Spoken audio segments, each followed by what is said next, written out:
Kevin, ikaw lang naman ang buhay ko eh. Kailan mo ba ako susunduin?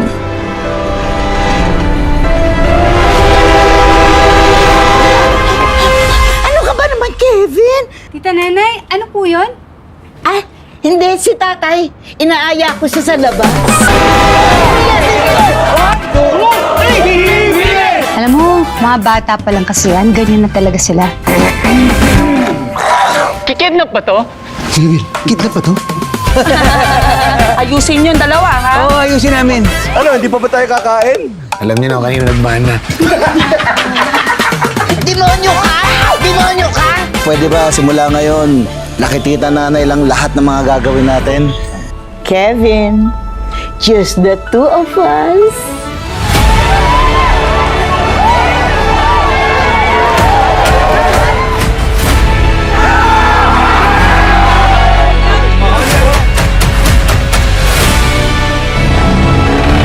Kevs, parang okay na sila. Ready na ako anytime.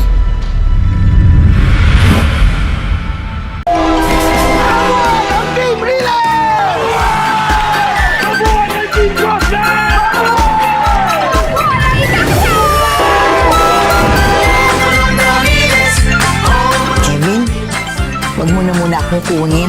Kasi atin pa ako ng kasal ni Bing. Yung pamilya niya, okay ba yan? Maayos ba sila? Mayaman daw. Maraming kumpanya. At sila na ang sasagot ng buong kasal.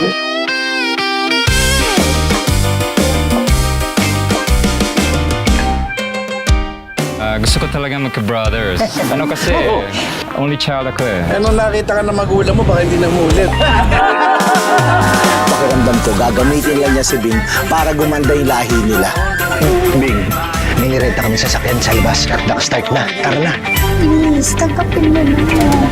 Sorry.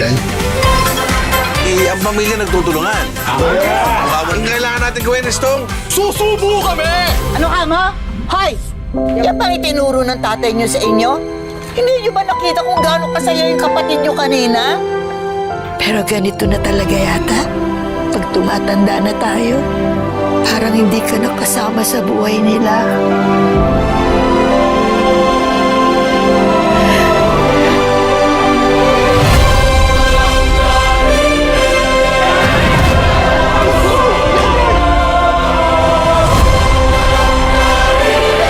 Kaya ka siguro kating magpakasal niyan kay Baby Boy kasi ayaw mo nang matawag na taga-Riles. Gusto mo lang iiwan kami dito mga taga-Riles.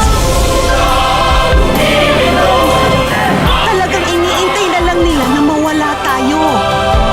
Pag wala na tayo, tuloy ang buhay nila. Kevin? Miss na kita.